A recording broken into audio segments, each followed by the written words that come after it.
Welcome back, you two.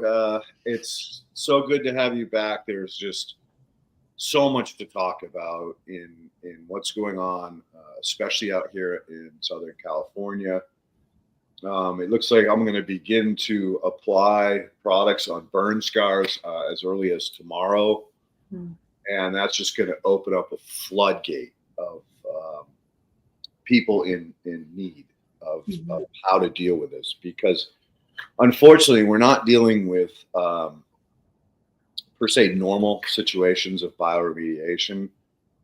When you add fire and you melt plastics and vinyls and insulations and building products and household cleaning products, you get a smorgasbord of compounds that some of them may have really not existed before. So it's really going to be important to look at degraders and solubilizers to begin the process of shifting these compounds back to things that we, understand a little bit better. And so that's where I really want to go today. And then there's another project where it's a big government cleanup. It's called Santa Susana Field Laboratories. We were supposed to be doing a pilot this winter, although the fires just scattered everybody to the wind. And so we're probably going to try to regroup next month, which is sad because we missed our window for this year. Whether we can get that window extended or not, to be determined.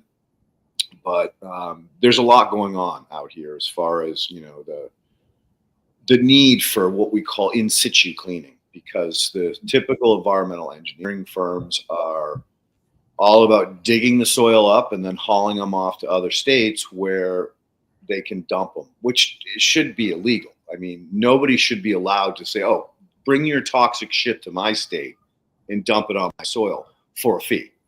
Mm-hmm. And then they maybe build a school atop of it and, some communities around it. And, nobody's the worse for wear. I got one going on right next door here. This whole coast from pretty much Point, what is that? Obispo, St. Louis Obispo, all the way down through San Diego was all drill sites. These were all, wells back in the early 1900s. The pictures are just absolutely horrifying. They're just right next to each other, all the way up the coast. And, during those times, they wildcatted. So they drilled and drilled and drilled till they hit something, and then the shit just blew all over the place. They capped it, and then they bulldozed it into a pile and dumped it. So there's like 3 or 4 mountains where they dump this shit right here, and one of them they're building a new development in front of it. and where I live, like my neighbor said, when she dug her foundation, they hit these giant pockets of this old, we call coal tar. So coal tar is a catch-all for all hydrocarbons. It doesn't matter whether it's a degreaser, gas, oil, whatever form it's in, whether it's raw, crude, sweet, doesn't matter. And so they had to bury the hole as fast as they could before the inspectors came, because they knew if an inspector had seen that, then they'd be forced to go through bioremediation, and who knows how many years that would have taken. So, and I know my dog, Poe, who's been trained on hunting out coal tar, will periodically after the rains bring me a big chunk of it. So it's all throughout this whole area. And it's sad. And I've done bioremediation on my little garden out back just so I could grow some grasses and some flowers.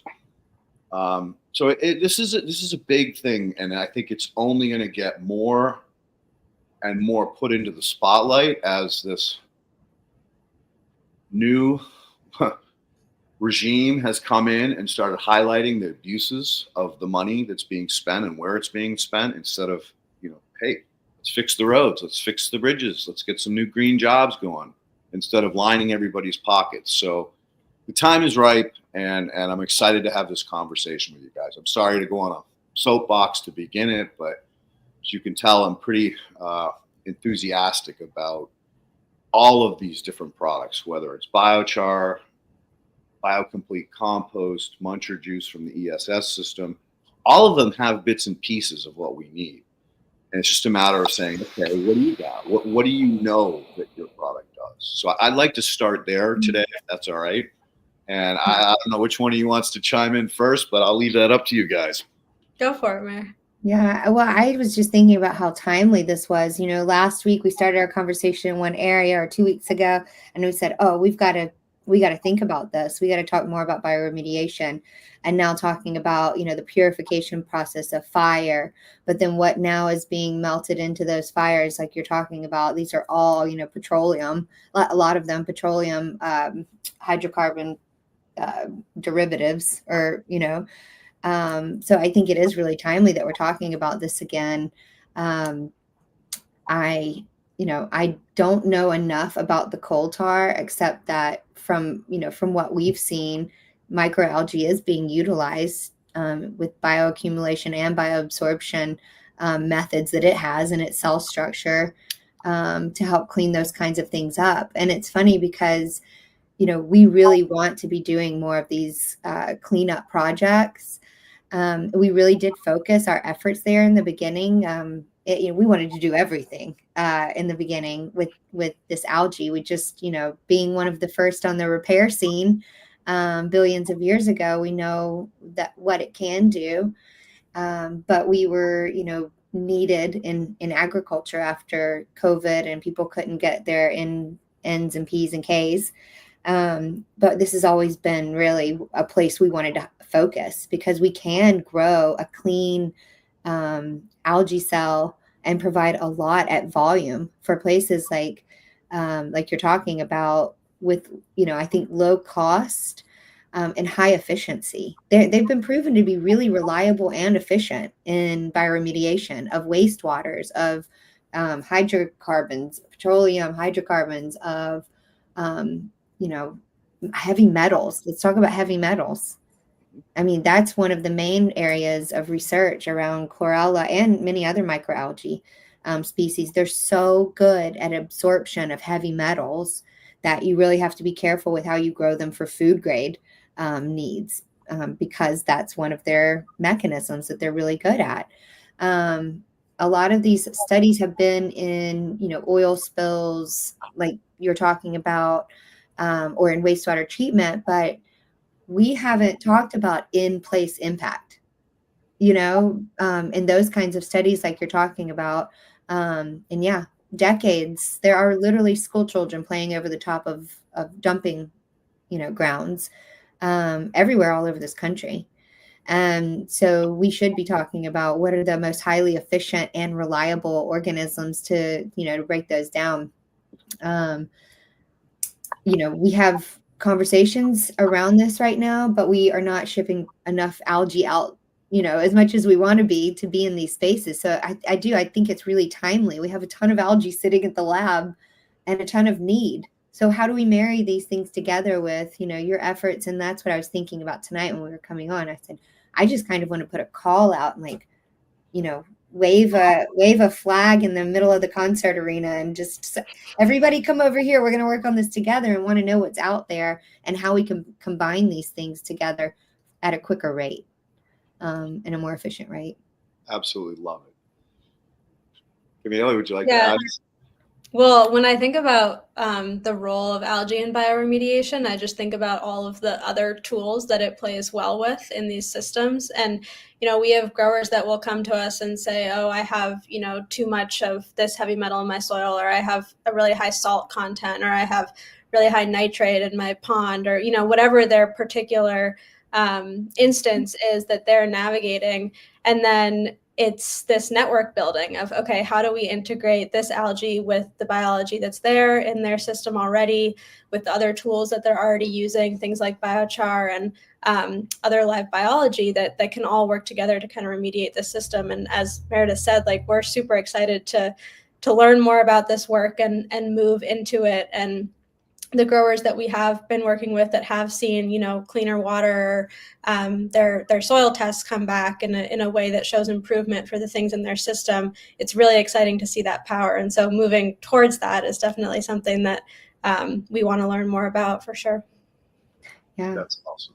Yeah, Camille, I was just thinking about our past conversations, those last two conversations with Wriggle Brew, with Sam. Yeah. And he should be in the mix right now talking about this too. And I was so impressed. He creates a vermicompost product. He was studying his succession of what ifs is what I was really impressed with, how he describes how he went. And I may not do this justice, but he went through studying worms to break down polyfluorocarbons. Oh, the PFAS. PFAS. And plastics.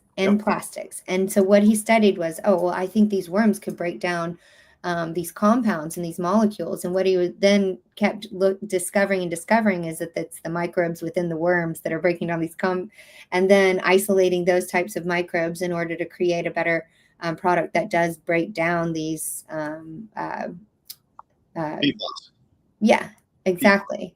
And, we're seeing a lot more of that over and over again. We're realizing, hemp, it's always been doing this. Bioaccumulator, there's sunflowers, they've always been doing this.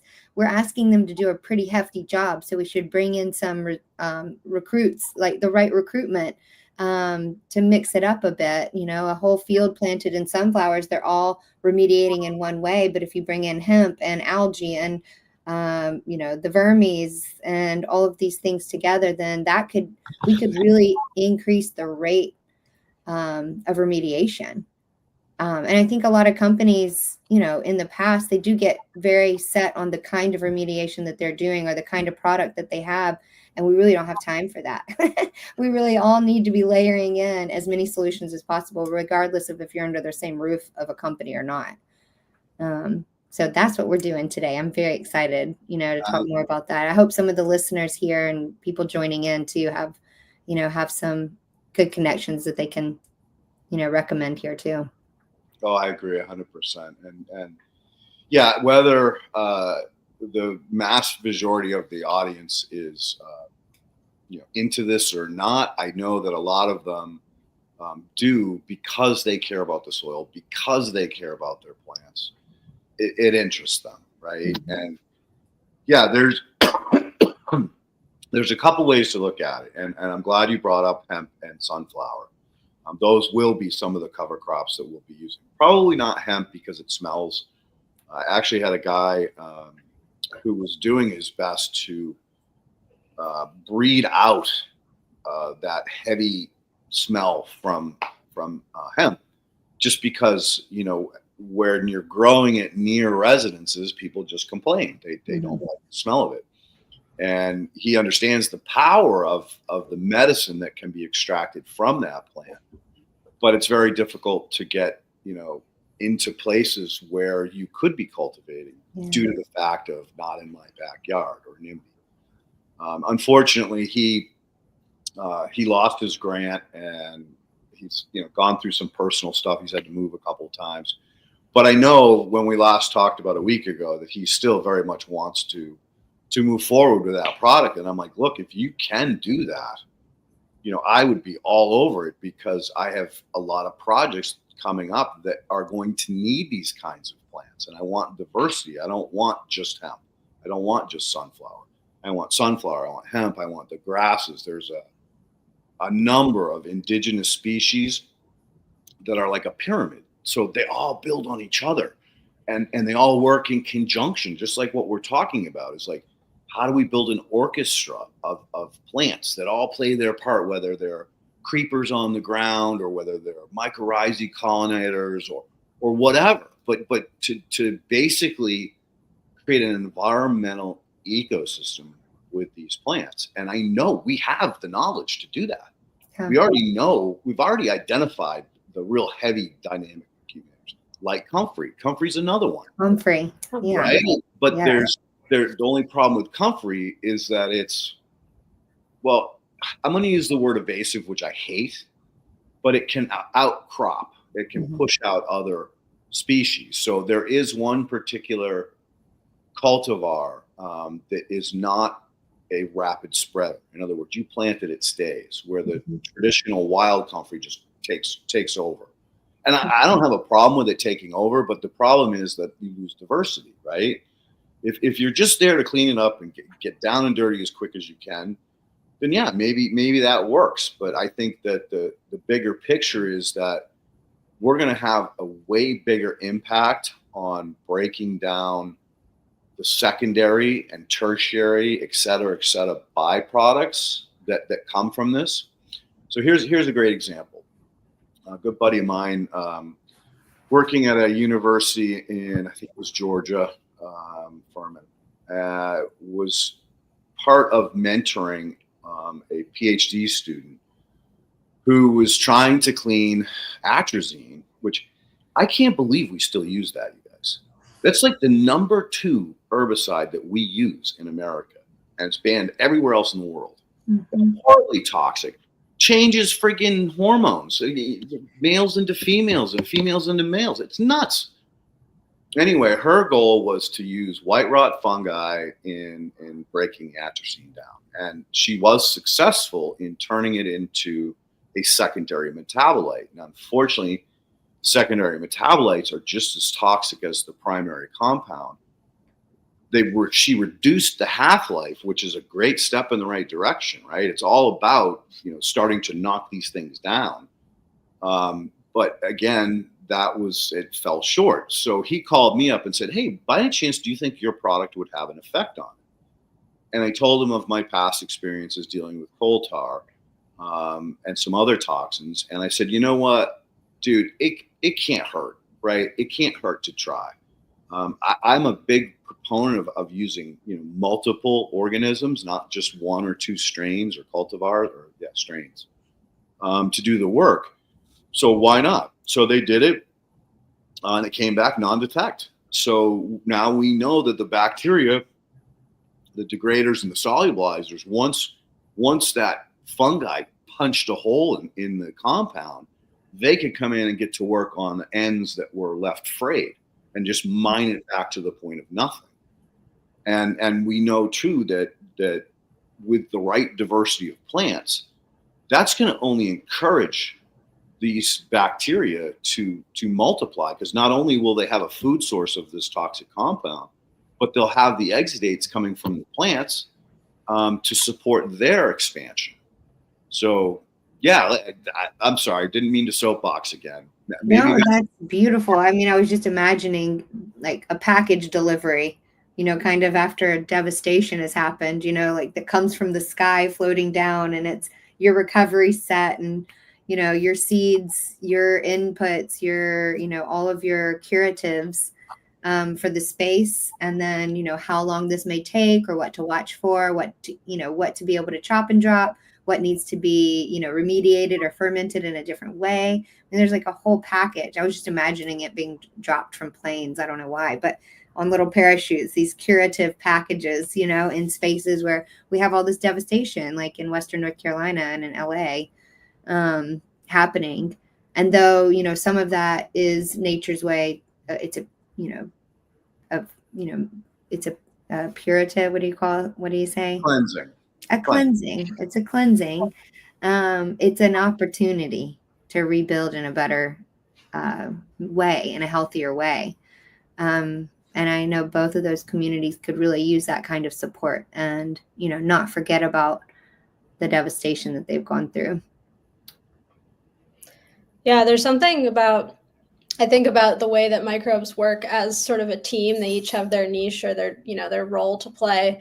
And the interactions between them is really the important thing. And so I enjoy imagining them like, somebody has one role and somebody has another role and another person has another role, and they're each good at what they do, but they need each other in order to create the whole system. And so when you have this package of whether it's, added biology or native biology all working together, is when the benefit really, comes. And Merideth and I have been talking a lot recently with our growers about microbial recruitment and how there's a signaling, there's a communication pathway of plants that are growing to signal what they're needing and when. And, these pathways of nutrient uptake and nutrient cycling are turned on, but the roles of the specific microbes that are needed in those environments in order to work with the plants and work with each other is really about recruitment of who's needed in that role. And And I think about this in these bioremediation settings, because if you're able to provide the package, whether it's plant diversity or microbial diversity, then you're giving the opportunity, you're giving the work to those organisms to do. And it's less work that we need to feel like, okay, I need to, add into this system in this way and this system, but really that system can do it on its own. And that's the sort of restoration that happens in these environments. Just to add that. Beautifully well said. And Merideth, you'll laugh. I bought the website edenbomb.com because I believe in exactly what you said. Is, imagine if I could come up and just shoot a friggin' water cannon of all these organisms, the foods and everything that they need to establish, right? So one of the strengths of my product has always been that I have a tremendous amount of suspended or dissolved organic matter. So when I make my compost extract, it looks like chocolate milk, right? You can't see through it. It looks like chocolate, dark chocolate, not milk chocolate, dark chocolate, friggin' water. And when you set this down, you could set it there for 24, 48 hours and it doesn't settle out. That's how well that it's blended into it. Each one of those tiny little dots that makes it so you can't see through there is a microaggregate. So it is a piece of organic matter that is a condominium for all the organisms to attach to, establish their community or family within. And when you apply them, now you're not just applying an individual organism who isn't going to have a chance of survival because it doesn't have food, it doesn't have water, and it doesn't have cover. The three most important things for anything to be successful. And I did a tremendous amount of documentation early on with this other gentleman from Eco Land Management, Elm, James Sotillo, and he struggled. He had 12 geotote brewers, and he would make his own compost, which was okay. And then he put the compost in these bags and then brew it. Well, when he was done brewing, it looked like, like slightly dirty water, like seriously, slightly dirty, right? And he used to get shit. He would laugh about it. He goes, "Oh man, every time I spray it, people go, look at you spraying dirty water again," right? And so when he met me and saw what I produced under the microscope, he was like, "Oh my God, how did you do that?" So I explained to him the process and the way I did it. And so he's like, "All right, I have, this project. I need help on all of them. When can you start rolling out product?" So I started rolling out product immediately. And one of the things that we noticed almost out of the gate was the fact that we were treating what's called engineered soil. So this would be putting greens, sports turf, parks, recreation areas that have high traffic. And they're made of 99% sand, 1% organic matter. So how are you going to establish fungi or protozoa in something that you put water on and it drains right through it, right? Mm-hmm. There's no structure. There's nothing to hold these organisms in place. And that was what his problem was. It didn't matter how many times he applied, he could not get them to establish. So one application of my product, guess what? Bam, everything bonded together. He had fungi, he had protozoa, he had nematodes within 2 weeks of trying it. And typically we would do 2 to 3 applications. And then the top 8 inches of that sand was now soil, literally. And I accredit that to those little tiny particulates of organic matter. Mm-hmm. Again, there was some paramagnetic forces. I won't get too crazy on you guys, but I do use a vibrating screen. And if you've ever looked into kymatics or cymatics, mm-hmm. Use sound to project. Yeah. So we know that there were charges put onto these pieces of organic matter, and that's what helped them bond to the sand, which helped them turn that sand into functional soil. Like it didn't matter how much it rained, it drained. It never turned mushy or muddy, because you can't allow a putting green to turn mushy or muddy. You'd lose your job, right? But it drained. So it bridged a gap in understanding how to turn a sandy or an engineered soil into a healthy soil very, very quickly. The same is true in other types of soil. It doesn't matter. Like the clay ones, the clay ones take a little bit more work, right? You got to kind of rearrange the charge on the clay platelets, because as they stack up, they're impossible to penetrate. When they're functioning, and one's this way, one's this way, and the other one's on top of it, now you have this little pockets on both sides of it where the bacteria can set up their biofilms. Now that plate can't tip over, and it creates the structure of a pillar. And so once we start to unlock the magnetic bonds between the plates and get them to respond appropriately, using biology to stimulate that, we can turn crappy clay soils into healthy, draining, aggregated soils within less than a year, and typically with only 1 or 2 applications. So we have the data. We know how to do this. And now is the time where we collaborate. Like you said, we pull everybody in. Like Camille was saying, we bring in all of the different players, and they'll do their job, and then they'll probably cyst up and they'll go away until they're needed again. Right. Or maybe they become a biostimulant, a food for somebody else. It doesn't matter. We've shifted the ecology in a way that perhaps they're not even necessary anymore. They did their job. Hey, they were the Marines. They came in, they softened up the beachhead. Yeah, most of them died. The rest of them went home and retired. So bottom line is that, yes, we have the delivery, we have the understanding of soil engineering and the different particulates and how they work. Now it's a matter of going, okay, how do we appropriately do that? Mm-hmm. What is the percentage of algae? What is the percentage of microbiochar? What is the percentage of fish brew? What is the percentage of a biocomplete compost turned into a dissolved organic matter?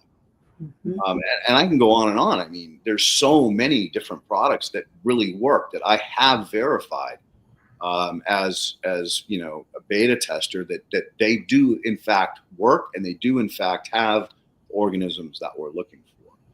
Where do you even start with that, Meredith? Oh, it sounds like you got a good start on it. We just need to disseminate the information. Oh, I think that's brilliant. And just to be able to tell people that in a repair situation in very hard soils, that it's not 5 years.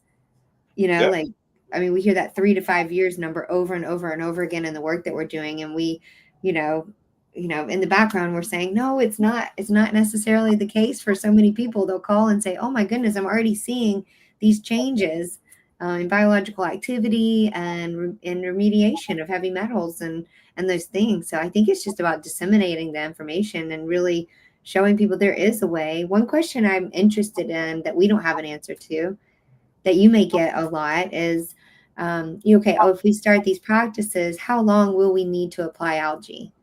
No, every setting, it's about context. If you're asking for production every year and you're pulling for high production, you're going to need to replenish the system and help it along and those sorts of things. But in a repair scenario, I cannot see that you would need to do this for very long, like you're saying, a year or two.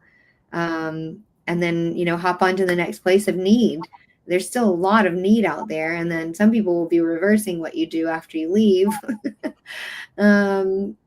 So, yeah, I think it's really just about disseminating that information and making sure people know there are companies like ours and humans like us that, have this product, which is just this beautiful molecular being that's disguised as a product for the human understanding right now, that are going to work together to get these kinds of things done. Could we be a part of a relief package? Somewhere there, I don't know.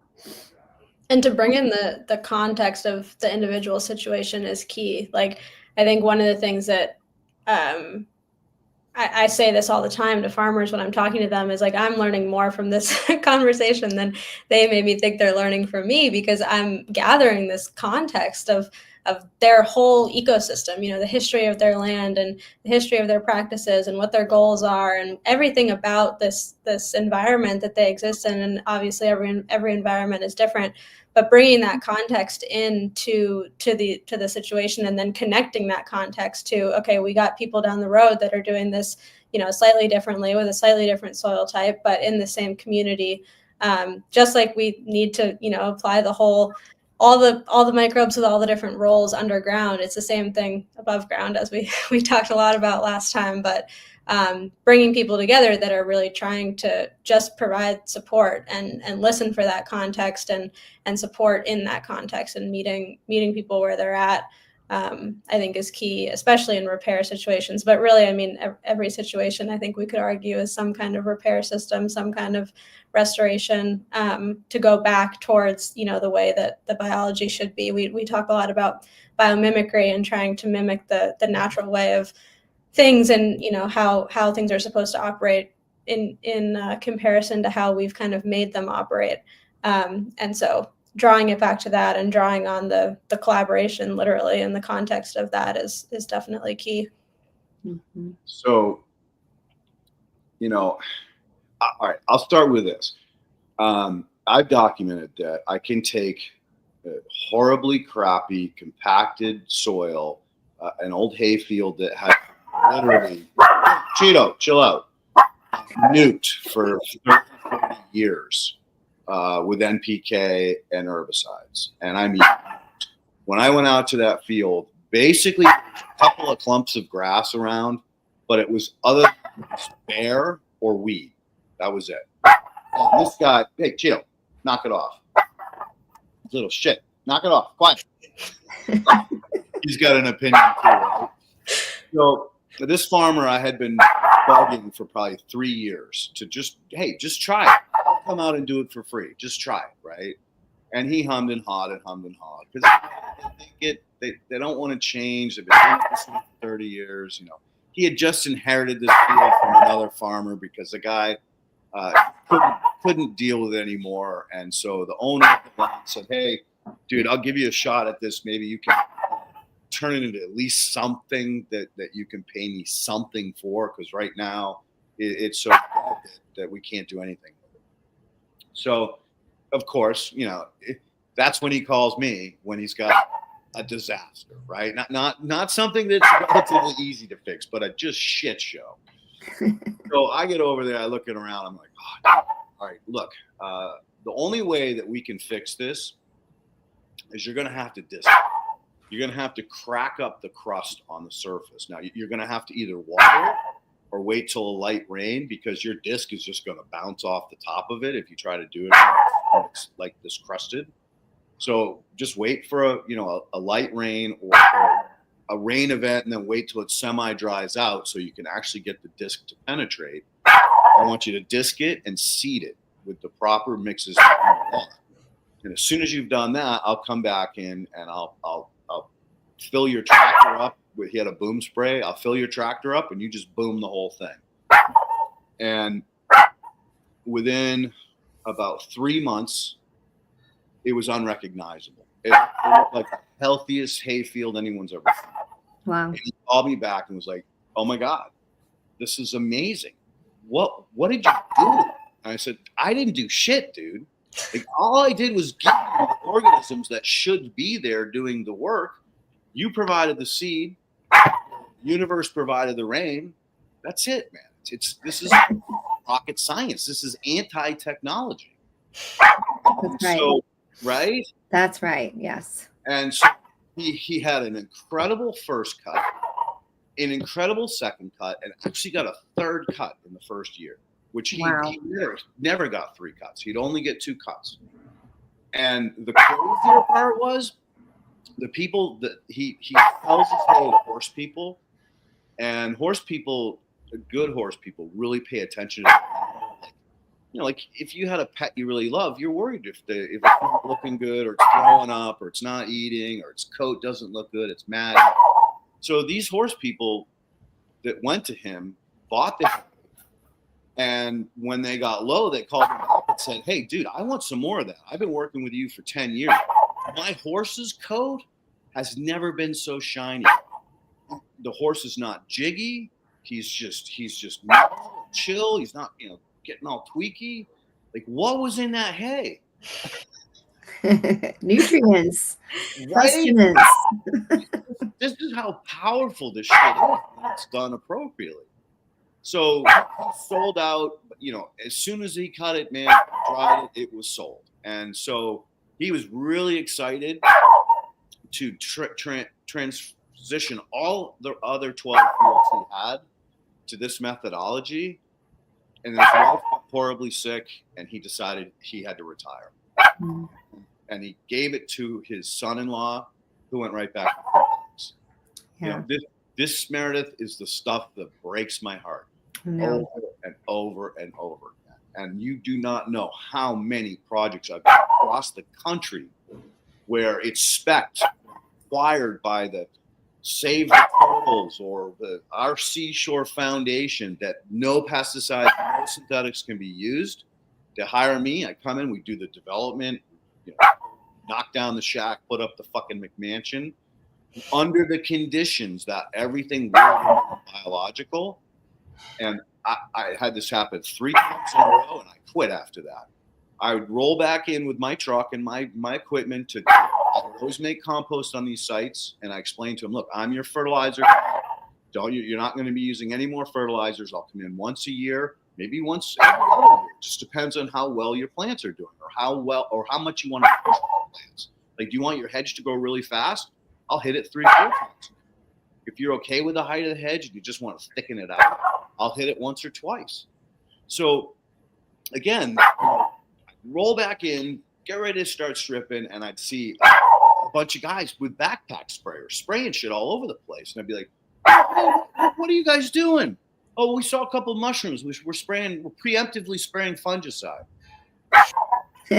Reset, total reset. I just spent 9 months building this soil for you to fuck it up in one day.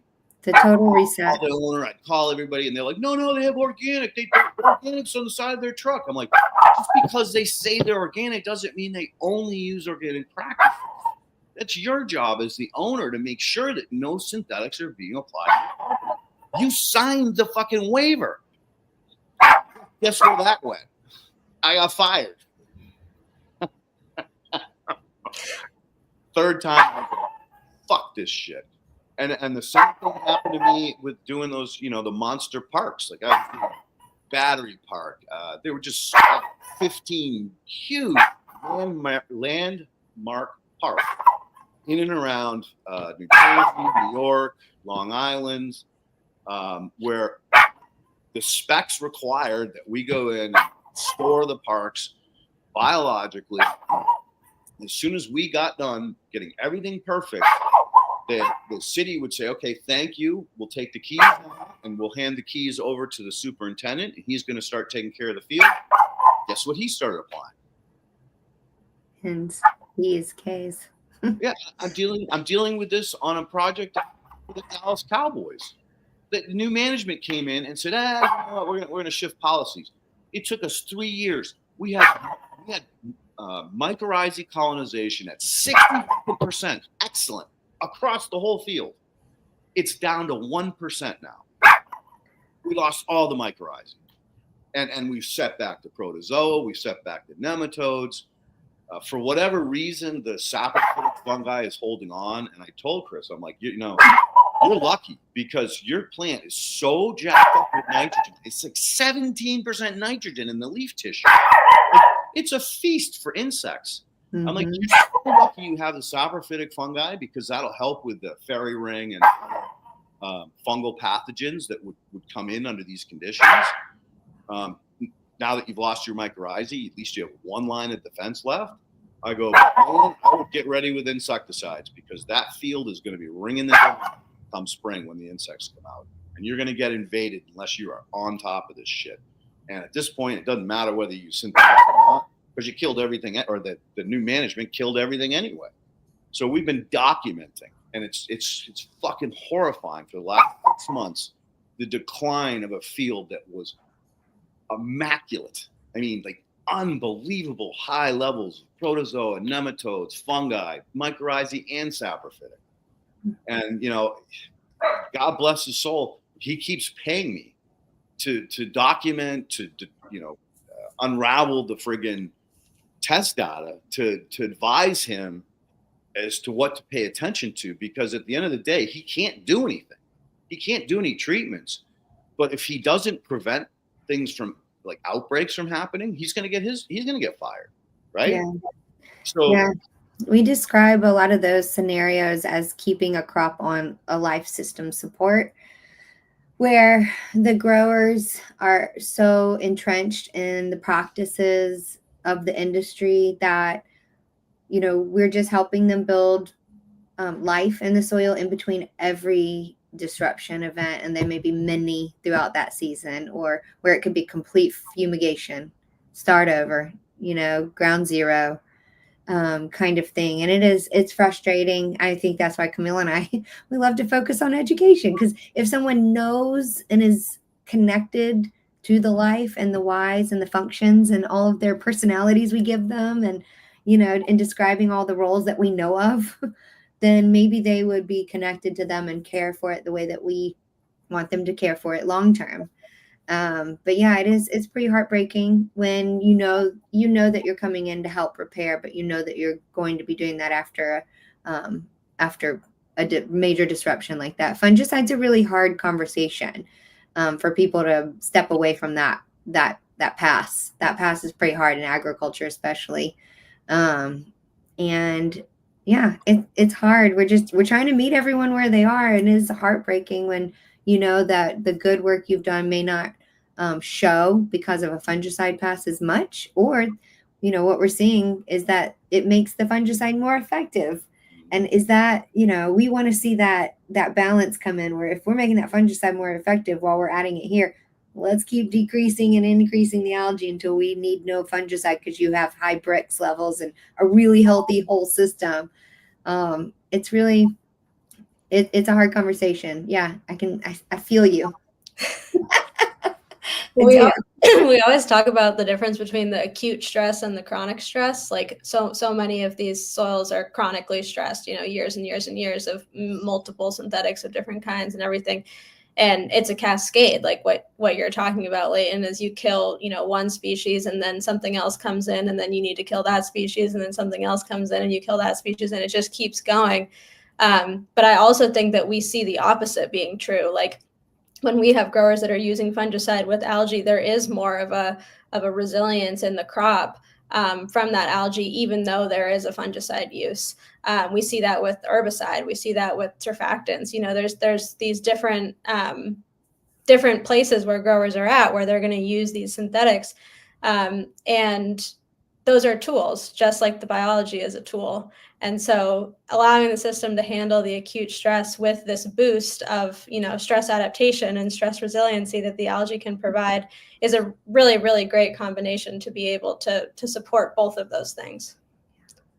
Agreed, 100%. And, you know, you guys make so many great points. I there's so many directions I could take this, but I'm going to reel it back to, well, what does it really take? How long does it really take, right? I can whine and cry about all of the times I've been set back and mad and frustrated, but that doesn't help the conversation. So to be honest with you, I can turn shit soil in a year. It doesn't matter how fucked up it is, as long as I'm allowed to do my job, right? If someone comes in and starts saying, oh, well, we're going to do this, no, you hired me to guide you down this process. And if you start coming in and saying, well, no, we're going to do this and we're going to do that, well, you don't understand what I'm trying to accomplish, because I'm trying to accomplish an ecosystem in a year. And I've done it less on a lot of projects, but I generally, you know, buffer myself a little bit, because it's nothing better than under promising and over delivering, right? When you have that client call you back in a few months and go, oh my God, what did you do? That's when you go, yeah, that feels good, man. Yeah, the shock and awe does feel good. Yeah. And you know, I'll be honest with you, after, I don't know, 12 years, no, maybe less. Maybe it was probably only 8 years, 7-8 years of being in the trenches with, you know, the giant parks and then these high-end developments.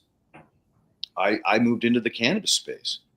And I loved it, because those people loved their fucking plants, right? They were like all about this plant, and they wanted to make it as healthy as possible. And they didn't want to use any of these synthetics, you know, for obvious reasons, because they're going to consume it. I just wish we could get the same passion into people like your clients that are, whether they're commercial farmers or florists, it doesn't matter. It's a matter of like saying, or getting them excited to care about plant health. Yeah. At the end of the day, plant health makes their job more of a stewardship than it does, a farmer. They're not working as hard, man. They're letting the light. They're there to steer whatever's necessary, but they're not there to do the work. They're only guides at that point. Mm-hmm. Yeah, I'm thinking, Camille. I'm thinking about Don. I mean, I love Don's story so much. Throughout his I'm getting teary. Throughout his learning process. Throughout his learning process, we've received like so many excited messages from him, and one of them, I'm sorry, I'm not sure why I'm crying. One of them was when he was out in the field, and he was like, "What is happening? Merideth, what's happening in my field?" And what had happened is the microbiology had created so many wonderful aggregates that the water was percolating, and so the whole field was bubbling. And he had never seen this before. Like, what is happening?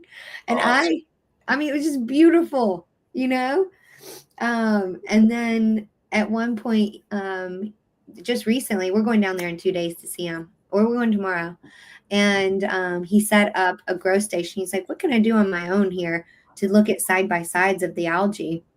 And he, got some onions and, got some seeds, and he's like set up this whole trial side by side and just sending us pictures. Like, this is amazing. Just looking at it yourself, the way that we would set it up in a classroom.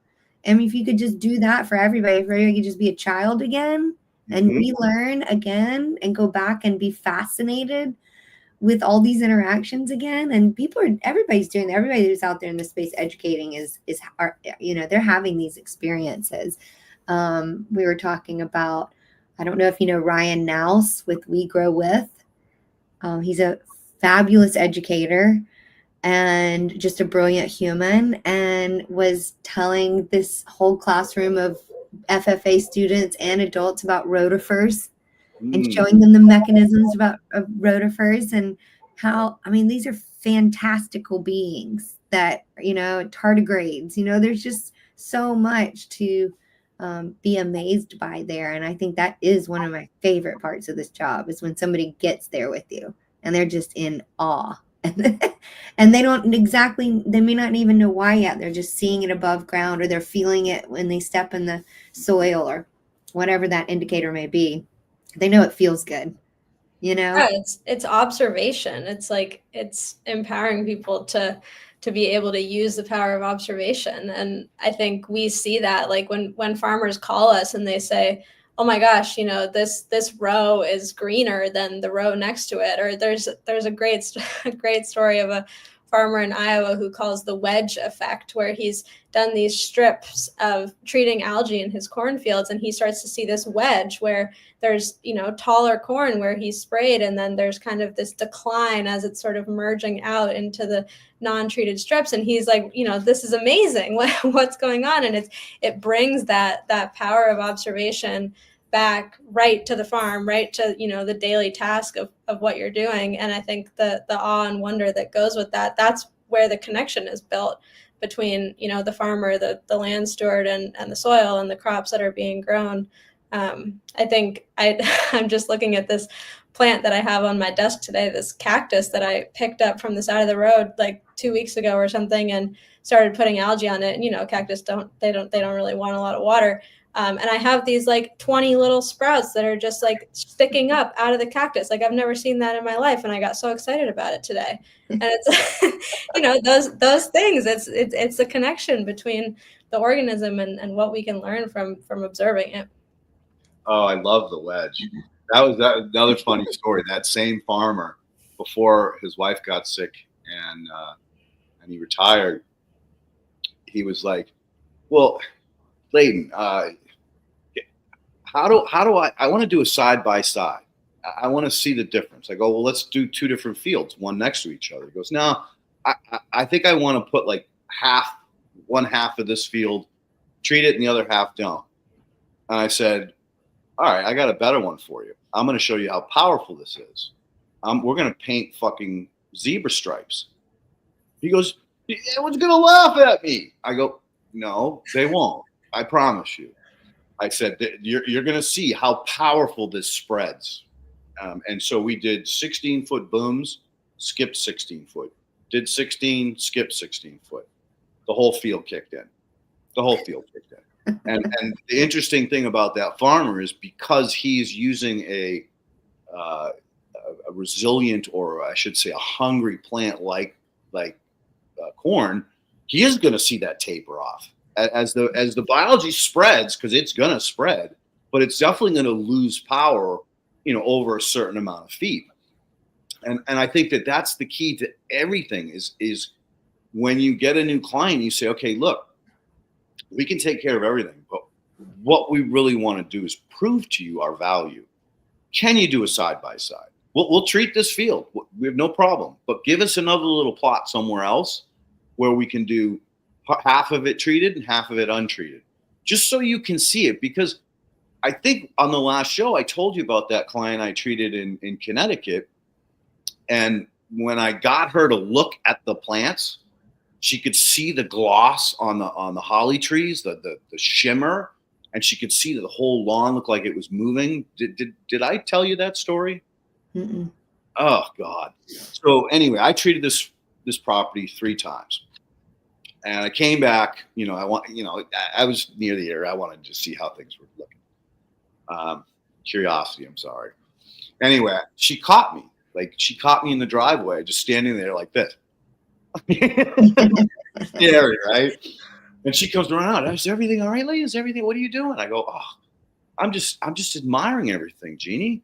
She goes, well, what are you admiring? I go, all right, look at the gloss on this holly tree, and look at your neighbor's holly tree. It's the same species. They're not far from each other. And she's like, oh my God, this one is so much more shiny. I go, look at your lawn.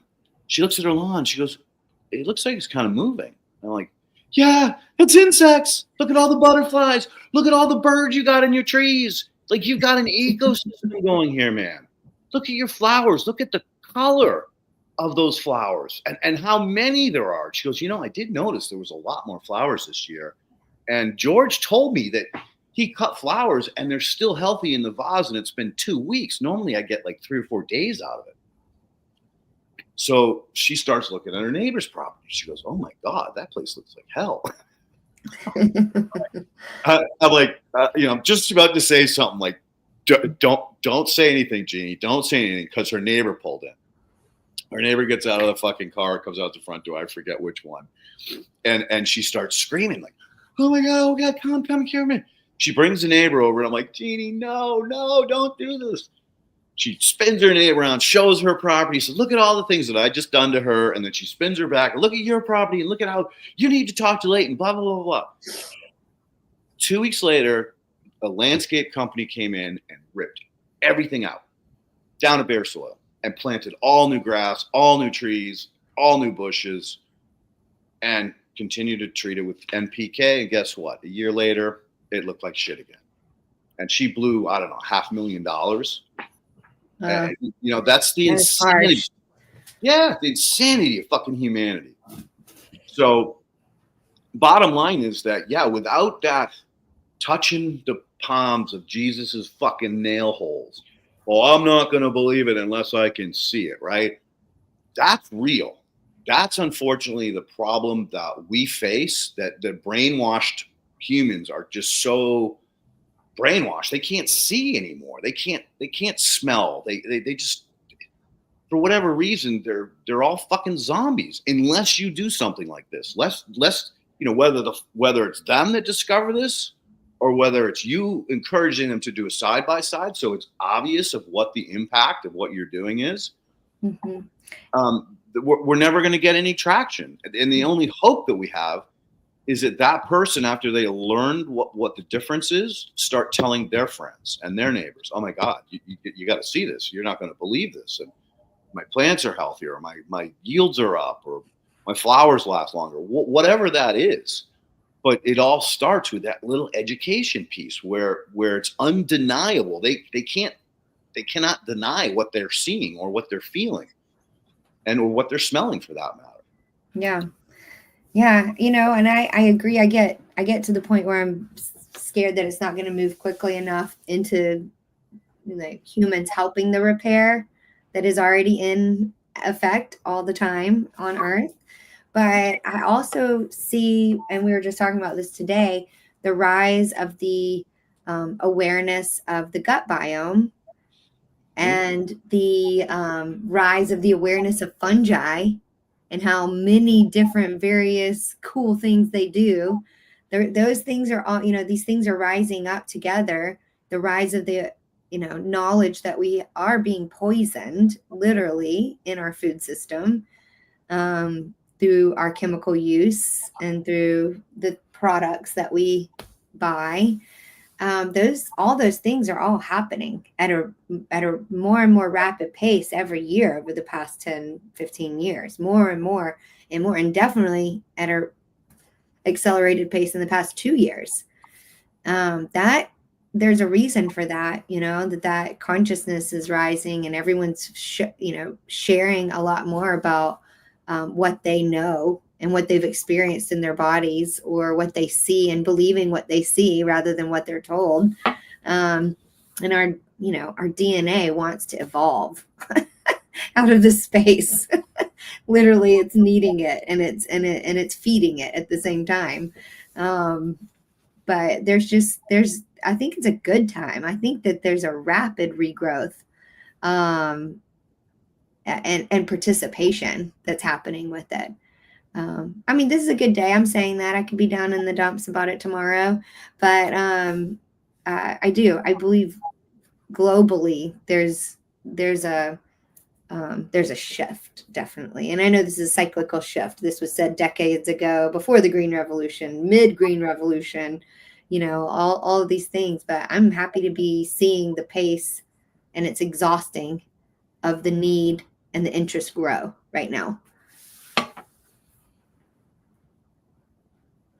Yeah, it's definitely growing. I think focusing on the momentum, those are the days that we we feel better about the state of things. I know when Merideth and I can talk about the momentum we're seeing with the growers and with, whether it's research that's come back that's fascinating and we're learning from it and we're able to educate people about it. I was thinking, Leighton, when you were talking about your side-by-sides, how we've gotten a lot of feedback, and I've seen this with the cows that I work with up in Michigan of animals choosing nutrition and choosing biology, and with very little human control. We've had a lot of growers put out a hay bale or some kind of silage that's been treated with algae and one that hasn't, and just leave them out in the field and see what happens. I know Don, who Merideth was bringing up, has done that, rolling out hay in the field and just walking away and seeing where the cows go. And it's consistent. They're able to sense the nutritional density. They're able to sense whether it's taste. I don't know. I'm not in their brains, but they're choosing what they want. And I think that, our bodies can do that too. Of course, when we eat something that is nutritious, we have a particular feeling about it, and the health benefits, and listening to that and leaning into that as momentum, as we're talking about, is definitely I think a way to move forward. Yeah. 100%. And when you guys go to that field to Don's place, bring a straw, drink some of the water. I guarantee it's purified. No, there's this thing. I love to use it as a teaching tool for new clients. It's a documentary that you can watch for free on YouTube called The Symphony of the Soil. And halfway through the documentary, there's a guy at Rodale, my old stomping grounds, who sets up 4 clear jars. And he has a funnel on the top of it, like a upside down Coke bottle with traditional agricultural soil, and then 2 intermittents. And on the far right is a purely organic soil. And he takes 100 mils of clear water and he pours them in. Well, in the traditional agricultural field, 95% of the water goes right through it, and it's all cloudy and nasty and very turbid. And on the far right, the organic one, he pours the same 100 mils of clear liquid through. A very small amount, maybe 10%, comes out, and it's crystal clear. The power of biology, right? That's right. Like the rain simulator. Yeah. We've worked with lots of folks that will do that, and you can see the jugs underneath. I think about Meredith and I both have experience working with permaculture systems, and one of the things that people will teach with, mechanical water treatment is essentially that, like filtering water through, whether it's stones or gravel or some level of clean soil and biology, to be able to clean water to some degree further than what, the input that went in. You're totally right. It is a filtration. Yep, and it's mineralized. It's Yeah. got minerals in it, and other secondary, tertiary metabolites, like vitamins. Who knew, right? But if you think about it, 200 years ago, we drank out of every stream, every creek, every lake. We drank out of the groundwater. I mean, even I, as a kid, grew up on my grandparents' place. They had one of those pump wells. That well was only 10 feet deep, and we drank that water, and it was delicious, right? So once we get these systems back up and running, we will cleanse our groundwater. We will recharge our aquifers if they haven't been completely collapsed with real mineral water. And it doesn't take that long. It's Right. just a matter of starting and doing it on scale, so that the aquifer is not just getting a drip of clean water. It's getting like a huge surface area, releasing that, pure clean water down into it.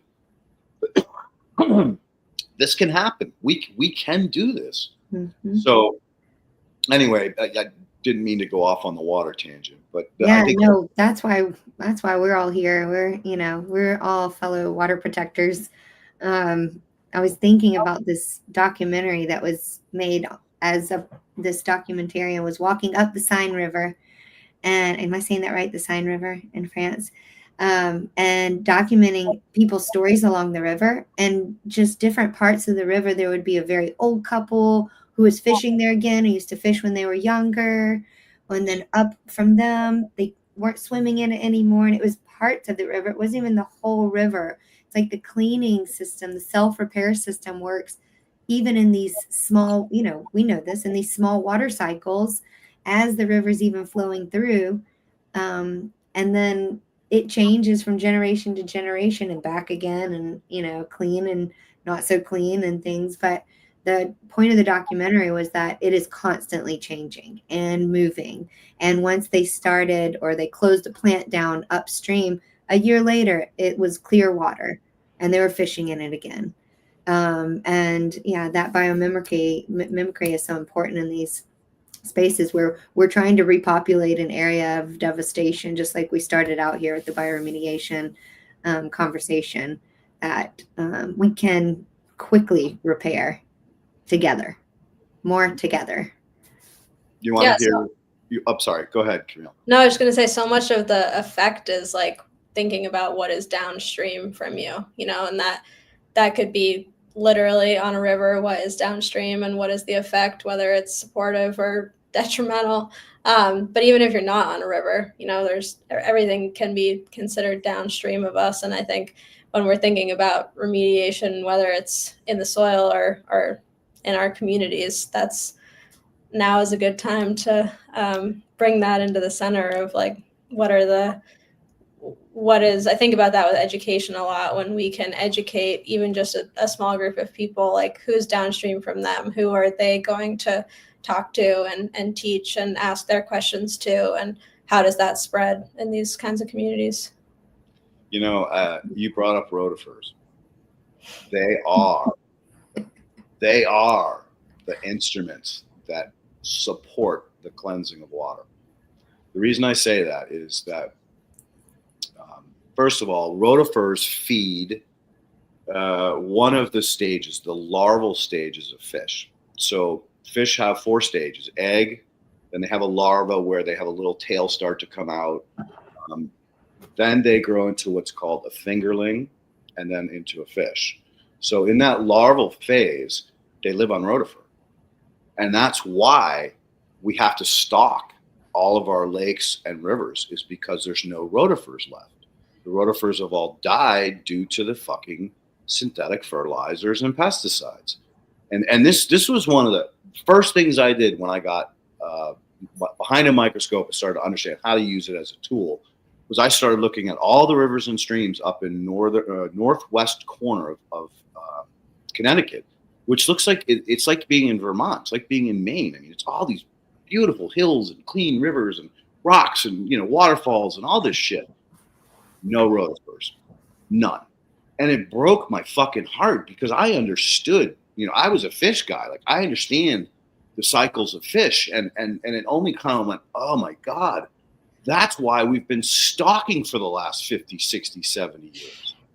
Because we kill the first things to die are those most sensitive organisms, the rotifers. Because rotifers are amazing because they can live in anaerobic or aerobic environments. We call them facultative anaerobes, but they're a heavy lifter. They're a powerhouse. Because they got the 2 street sweepers on them. Yeah. They fucking bust up clods. They loosen up soil. They live in aquatic snow. Now, I bet you've never heard that term. So when you walk into, say you went swimming with a diving mask in a pond, right? When you go down to the bottom of the pond and you can take your hand and you can create clouds of aquatic snow, right? As the aquatic snow settles, it turns into mud, very loose mud, and then eventually it packs down into something that's hard enough that actually retains moisture or retains the water. So in that aquatic snow, that's where they live, and they're just constantly chewing up bacteria, that it's chewing up the organic matter and just cycling, and then the fish come in, and that's how you get that ecosystem jump started. So when I first started working with Elaine, and I this was probably a year into our relationship, I went back to her and started talking to her about these facultative anaerobes. She kind of got a little mad at me because she's like, no, you can't be playing with anaerobes or facultatives. And I'm like, but Elaine, like, in nature, they're part of the system. Like, how can you say you can't play with them? She told me the story about how, she almost lost her reputation and her career and everything else as a result of somebody taking her information and using it against her. In other words, they took freaking raw cow manure, added a fuck ton of molasses, didn't bubble it, let it sit there for a week, and then poured it on a tree and killed it. And said compost teas don't work, compost extracts don't work, right? So I understand that she could not teach me these things because I could turn around or I could tell somebody else and they could use an experiment to shit on her again. And we know why they shat on her. It's the freaking chemical companies, right? They don't want shit like this around. They wouldn't be making any money if we used these, algae and compost extracts. Yeah. So it's understandable that she has to be super careful about how she releases the information so that it can't be misused against her. But she gave me her blessings. She's like, you're a responsible guy, lady. You're not trying to make millions of dollars off people. You're not trying to become the next Bill Gates or Elon Musk. Your heart's in the right place. You're doing this for the right reasons. So she did encourage me. She said, yeah, that there are some really, really powerful facultative anaerobes. And I encourage you to, continue your work with riparian biology. So riparian, you're going to get a lot of algae, right? You're going to get all those effects. And so, that was where I went next because I wanted to learn how best to restore, these riparian systems and to help, start to clean up our waterways. And I was lucky I got involved with a guy on Lake, oh shit, I can't believe I can't think of the name of it. It'll come to me. Lake Warmog in Connecticut. It's a very, very wealthy area. And they've been having problems with the water, kids getting ear infections and Cheeto, that's just the UPS guy. Got to guard your territory, right? And so, I mentioned this. I said, hey, you ever looked into water first? He goes, you know what, Leighton, we just got a grant to build a filtration system. So we're going to be pumping water out of the lake and running it through a series of ponds and then having it go back into the lake, clean. And one of the things that is going to happen is there's going to be this whole section that's just all waterfalls. I'm like, dude, how did you know about this shit? He goes, well, I didn't, but these other people told me that they are the powerhouses of cleaning water. And you know where you can get these? To the audience? Fish Brew. Fishbrew.com has diatoms, which are oxygen pumps. So it'll produce oxygen in situ in the soil. That increases your bacterial biomass. And they have the rotifers to go in there and start stirring it up and breaking apart that compaction so that the bacteria can penetrate deeper and deeper and deeper. And if you think about it, the two of them work beautifully in concert together as speeding up that process. That's why I say, yeah, I can fucking turn a clay fucking carbon into soil in about a year because I have these tools. And, I'm glad we're going down this conversation, but you're going to have to come back again. It's already 1:10 and we haven't even gotten into bioremediation. Oh, I feel like we have. Yeah, we've definitely touched on some things we'd like to be doing and the whys, That's the surface. But, let's do this.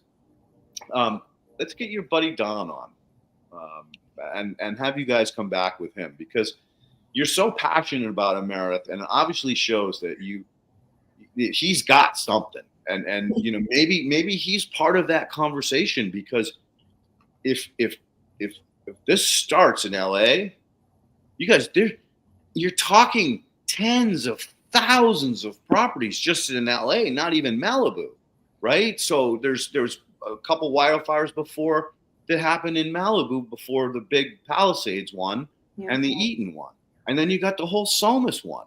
Like I had 2 clients up there. One of them lost everything. Well, there's a small patch of avocados that are left. And they're already reaching out saying, hey, what can you do about this shit? And I'm like, I can do a lot, but,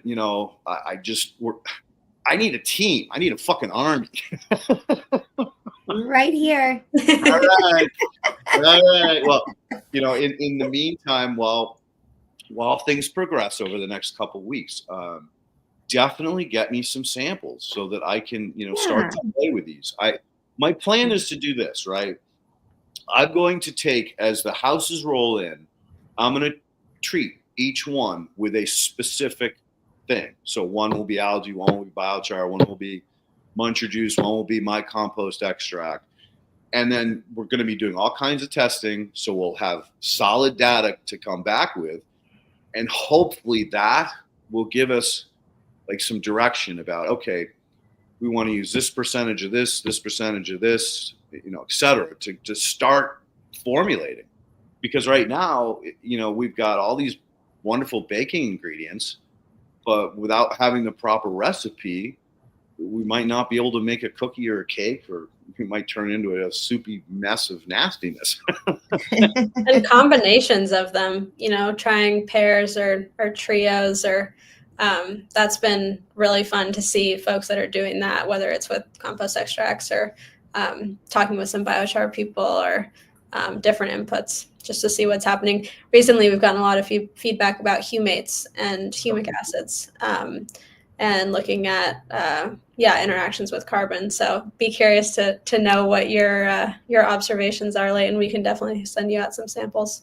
Yeah. I mean, that's the beauty of making compost extract is you have all of that. You have all those humates. You got the human acid, humic acid, fulvic acid, and all those suspended little tiny particles are just pure carbon sources. They're just like biochar, except for they don't last as long, so you don't have to worry about building up too much in the soil over time because they're all just food sources. So and back at you, girl. I'd love to talk to some of your people who are starting to play with these different products and getting some of their what we call ANI data, so anecdotal data on what they're seeing and which combinations are working better than others. A good friend of mine, Shango Lowe's. I don't know if you've ever listened to Shaping Fire, the podcast. It's cannabis related. He's been doing it for a long time. He brings on the most incredible guests, like really, really well-educated, classy, knowledgeable people. we were texting this morning about the overgrowth of biostimulants. And I mean overgrowth. And it's a bad thing because there are so many people entering the market promising all this shit, and they're selling shit. They're selling 1 or 2 bacteria. It's not really going to work. You might get a little green up, but we're not talking about establishing an ecosystem. We're talking about replacing NPK with another product that you got to constantly use. That's not the solution. That's not how you fix shit. Anyway, he asked me about a company that I had beta tested for fish poop. So that's not fish brew, that's fish poop. And I told him, I said, yeah, they sent me out a jug. I took a look at it. I scoped it. I wasn't impressed because they really didn't have any predators, and they're the keys to the nutrient cycling system. So without predators, yeah, you're just spreading more bacteria. And to be honest with you, yeah, I'm sure that there are solubilizing and perhaps even degrading bacteria in here, which is a good start because a lot of those are been eliminated from our soils, which is why the toxins build up, which is why the salts build up. And so he said, well, do you know anybody who's a biostimulant expert? And I was like, 2 things. First of all, Armory sucks. Armory's fucking pay to play motherfuckers. And they're putting urea in products and calling them 100% organic. They ought to go to fucking jail for that shit. And I go, another company who I have decent respect for, it's called Biome Makers. They do genetic DNA testing. Yeah, we work with Biome Makers. Yeah, and they're doing a lot of work with biostimulants. But again, it's a pay to play. So you pay them to do the experiments on fields, and they give you back information and reports and stuff that you can use to market, right?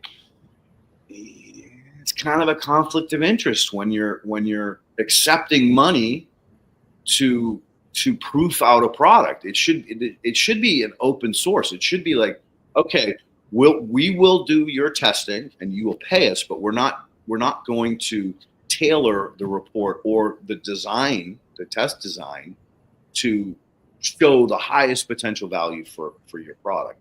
Yeah. Because otherwise you can't trust the data, and it bums me out because I'm actually working with them too, Meredith. I just sent. I don't know if I'm not sure if we didn't do a product testing for a fee or anything with them. We just right when we started, we were mentored by Al Toops, who is an amazing human who used to do business development for them in the U.S.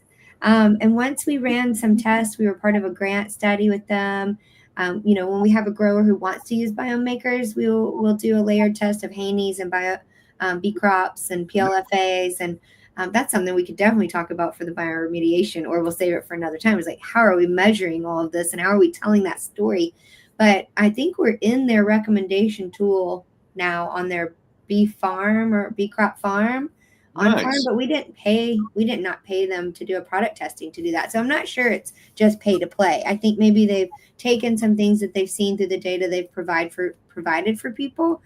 And we've just recently found out that we're in there as a recommendation. I think it's just as C. vulgaris, so it's not necessarily saying EnSoil. And maybe that's part of how they're keeping that integrity of recommendation. If like they see a certain species that would be beneficial in a program for stress adaptation or for whatever that is. I pray you're right. Because I just see, like what happened to Omri. Omri started out pure, right? They were clean. You could not get anything through them that was not 100% natural and non-synthetic. And now they've shifted to this place where you can pay their fees and you can get your product listed even though it has not synthetics in it. And that's breaks my heart because same thing happened with fucking organics, right? Listen to this. It's horrifying. You know what? When you buy something that says grass-fed beef or grass-fed organic beef, the farmers are buying cows out of feedlots, bringing them back to their place or barn, feeding them hay for 6 weeks, and they can stamp it their product 100% organic grass-fed. That needs to be outlawed. This kind of bullshit has to be stopped. So I'm gonna get off that horse real quick before I get crazy. And I'm gonna talk about measurements on burn sites, all right, or whatever. Whether it's a toxic spill, or whether it's long-term pollution, or whether it's a burn. Some of the metrics that I'm planning on using out of the gate is a company that does it specializes in fire remediation and testing. Typically, they are the company that you hire to come out and deal with it. But some of them also do the testing and aren't what you call full circle. Because I don't want to work with someone full circle because they don't know all the tricks and trades. There's no way that they've done the level of research and field work that I've done, let alone combining with you guys and some of these other peoples in the industry. So we're going to use that as a standard for testing before the application and 2 weeks after. I chose 2 weeks because that's kind of soil food web protocol, is that if you apply compost extract and you come back 2 weeks later and you're seeing fungi, you're seeing protozoa, you're seeing nematodes that you did not see prior to that application, then you can pat yourself on the back and understand that you did impact that soil in a positive way. Mm-hmm. So we're going to use 2 weeks as the baseline. Now they're going to be testing heavy metals, all the toxins, the hydrocarbons, etc. Prior, and then 2 weeks post treatment. And if we start to see reductions, then we're going to go ahead and say, okay, we've got something.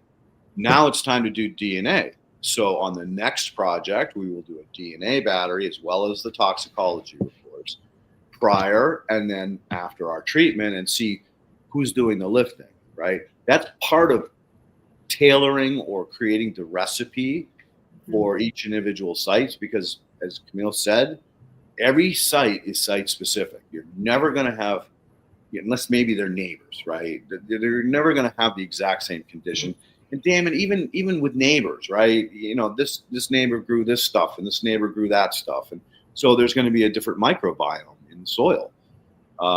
So some of those are the kind of steps that I've been kicking around in the back of my head as to how to approach this cost effectively too, because these homeowners, they just lost everything.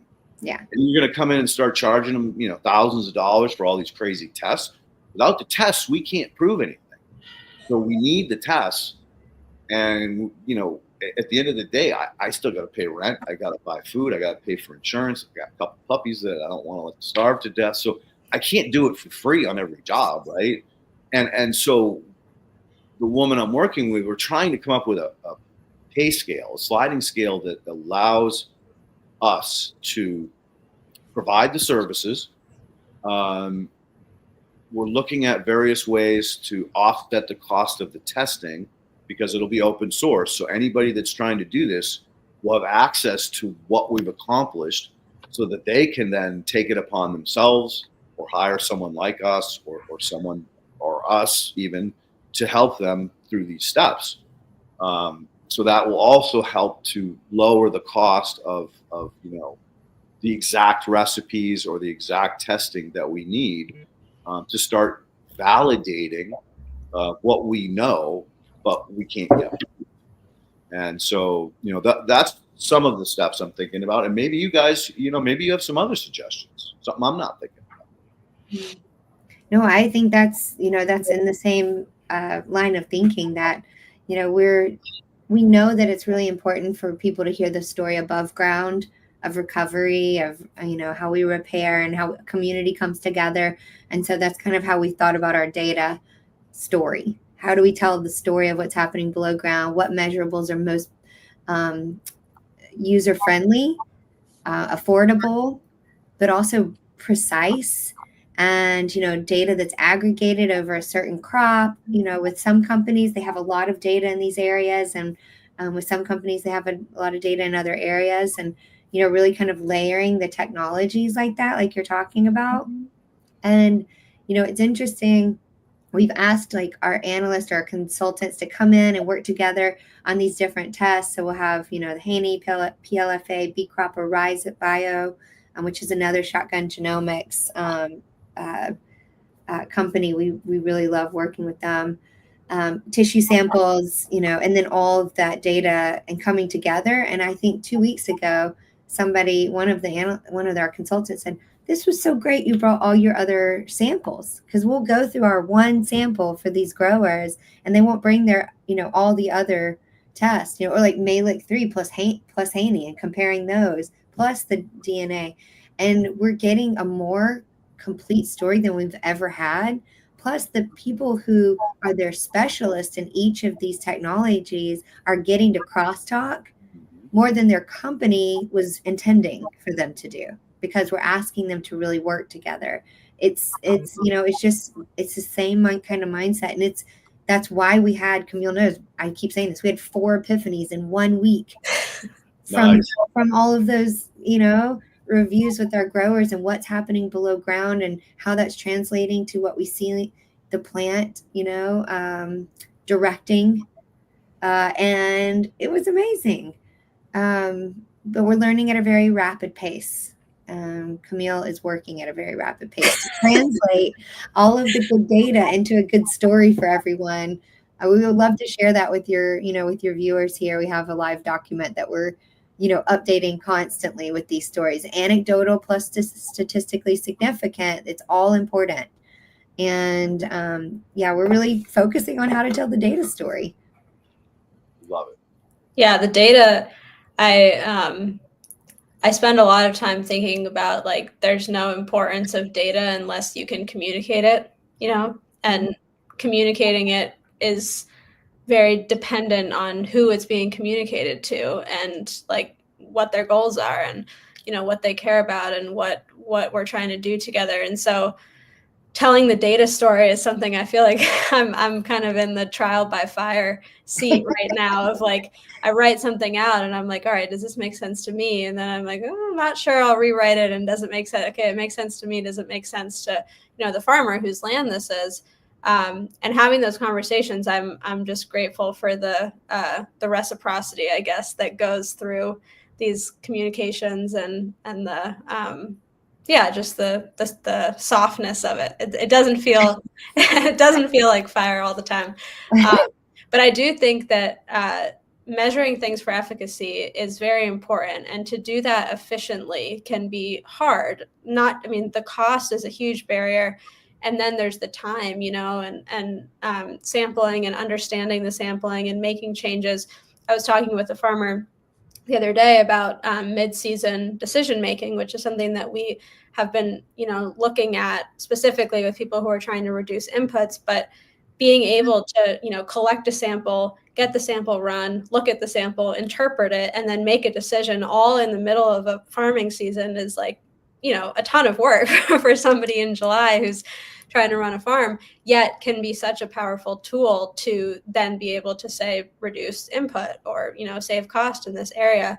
And that's something that I guess is kind of a goal of ours moving forward, is like, what are the opportunities to support these growers in ways that really can change something relatively immediately, within the season, and learn from that and be able to kind of adapt, because we had so many people this year just say, this was the worst year ever. And then there are other people who said, I had the best year ever. And it's just unpredictable. And so, trying to take that opportunity to have those pockets of, all right, let's support in this way of trying to understand what's working here and what's not, and talking about that with transparency. Yeah.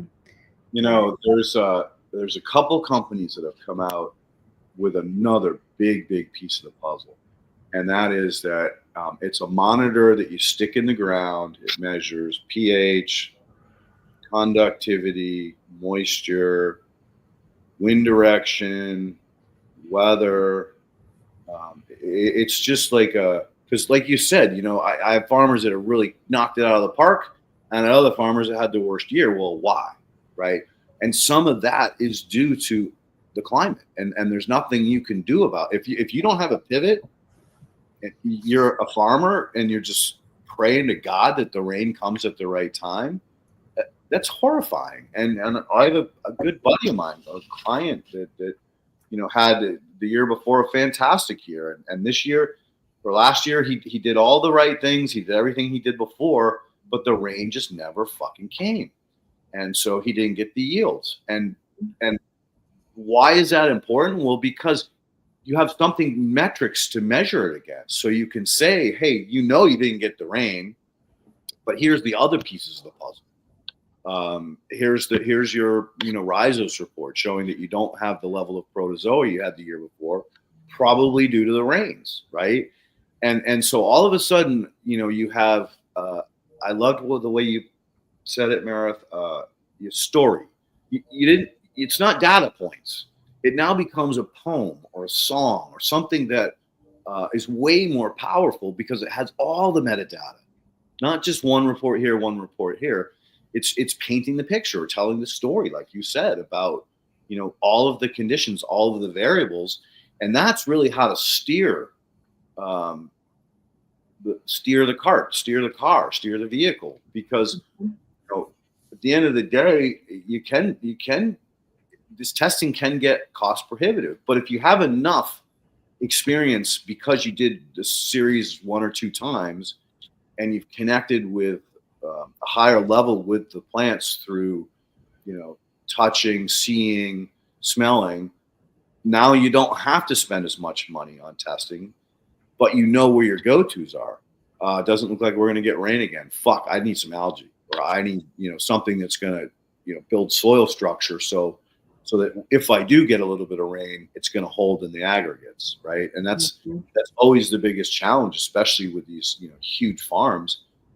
Till, kill, right? And it's like, I understand you need cover crops or you need to till, one or the other, because if you don't till, you're planting in a crust. You can't plant in a crust, right? If you have a 2 to 3 inch thick crust and you try to drill seeds, those seeds aren't going to be deep enough, or maybe they'll be deep enough in some spots, but not deep enough in other spots, that they're not going to pop. They're not going to germinate.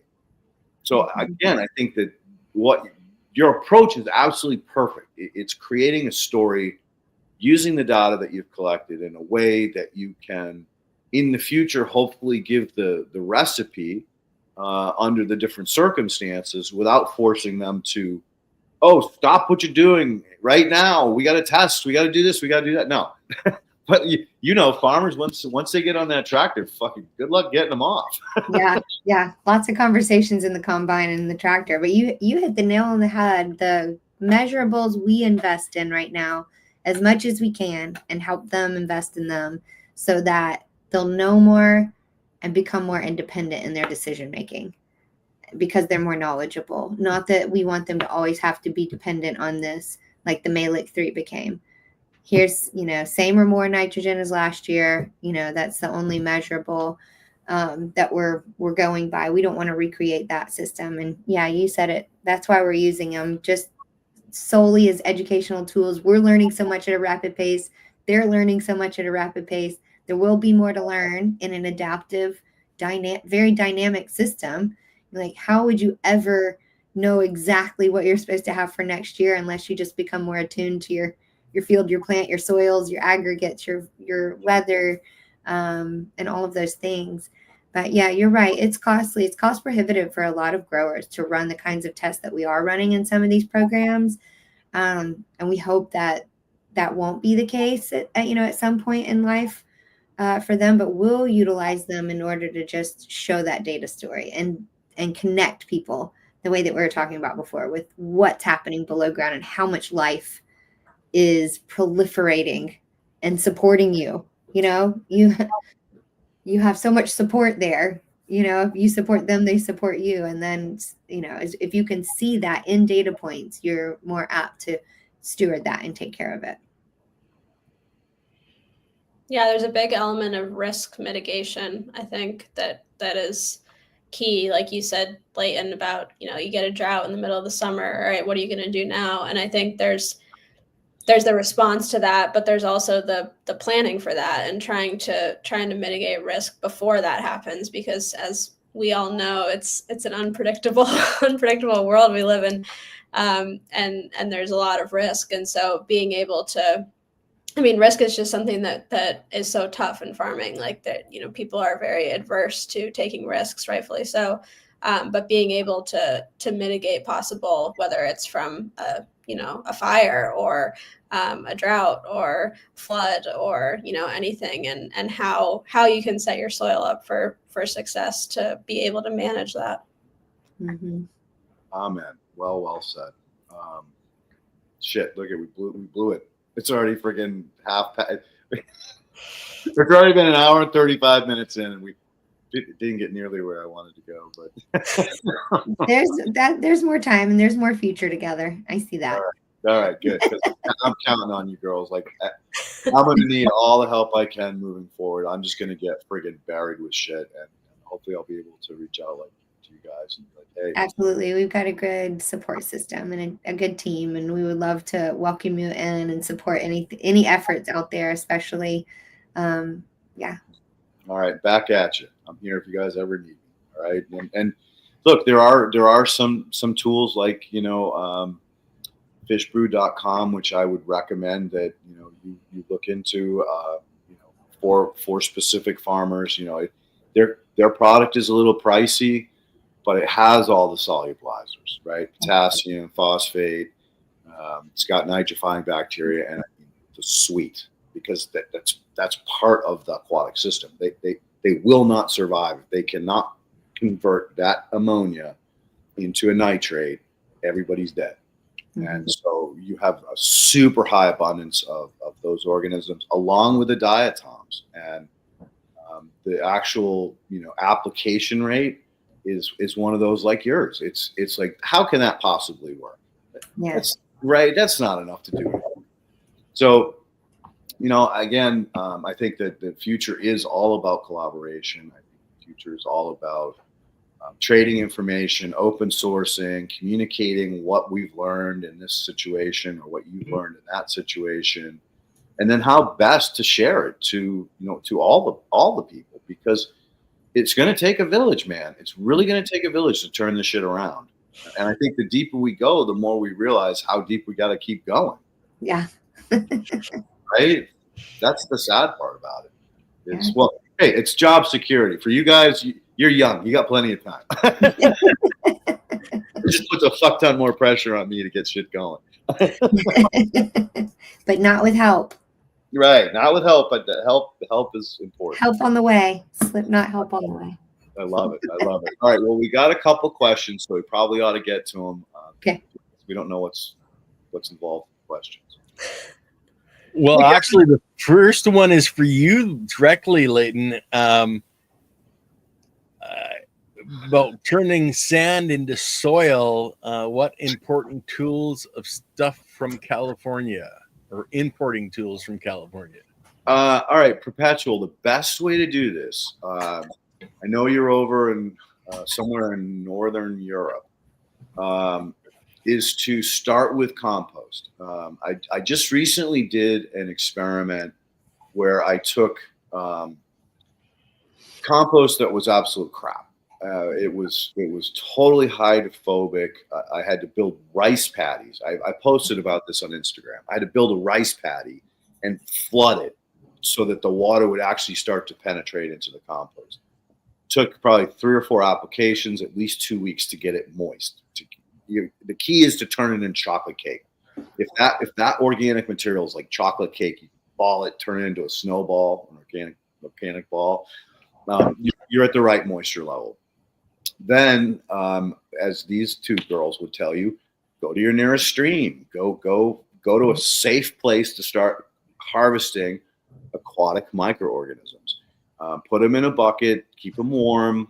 Watch till it foams up. Once it starts foaming and turning white foam on the surface, maybe it'll be a little discolored for you. That's when you want to apply it on that moist chocolate cake. Come back in a month or two. Then you take that shit and you get a 5-gallon bucket, a paint mixer, and a cordless drill, and you turn it into dissolved organic matter. And you will know when you've created that chocolate water and you pour it into a mason jar and you let it sit there and it doesn't settle out for 2 days. Now you got fire. You apply that to your compost.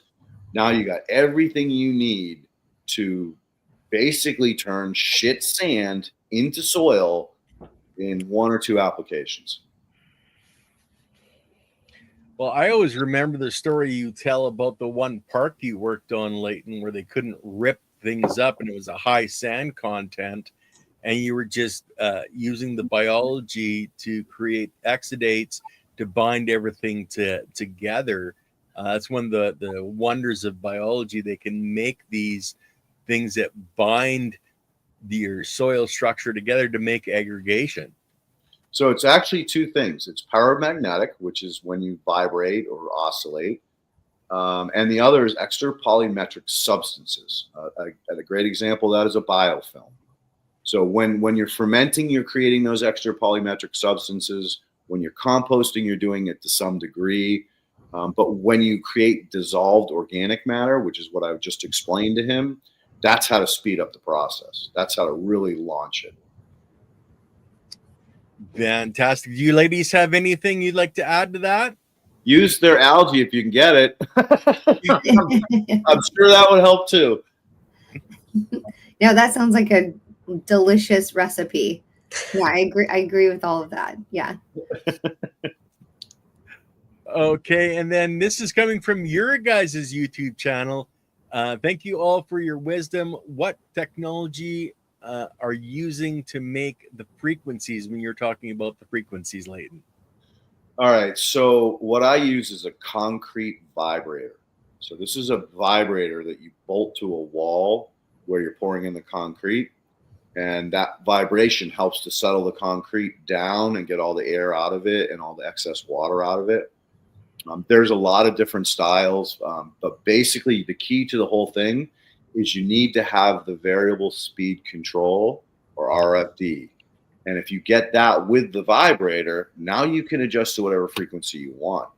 And if you do this, dude, it's so cool. You can start playing with water and watching all these shapes. You can tune it to a hertz and then play a song, or find a note on a guitar or on a synthesizer and figure out what note that is and how the vibration is the same. And then you can unlock kymatics, because there are all kinds of information on how to heal yourself through sound vibration healing. And they'll tell you exactly what frequency you need to cure cancer, to get rid of diabetes, to do this, to do that. And so it just opens up a whole new world of what you can do with this technology that was designed for something completely different. So I typically, after I make my compost extract, which I use a washing machine for, I then run it through a stainless steel screen, which has been strung like a guitar string. It's kind of a bitch to make these things, but you build a jig and you stretch this shit as hard as you can, and then you bolt it. And you'll know, because when you hit it with your finger, it goes bing, it rings, right? So now I've got something that will support vibration or hold the vibration. Then I put the extract that comes out of the washing machine through that, and I can screen it to different levels depending on who I'm working for, what I'm trying to do. If they're using a watering can, fuck, I probably don't even screen it because it's 1/8-inch holes. If they're using it in some kind of irrigation system, I can go all the way to 47 micron.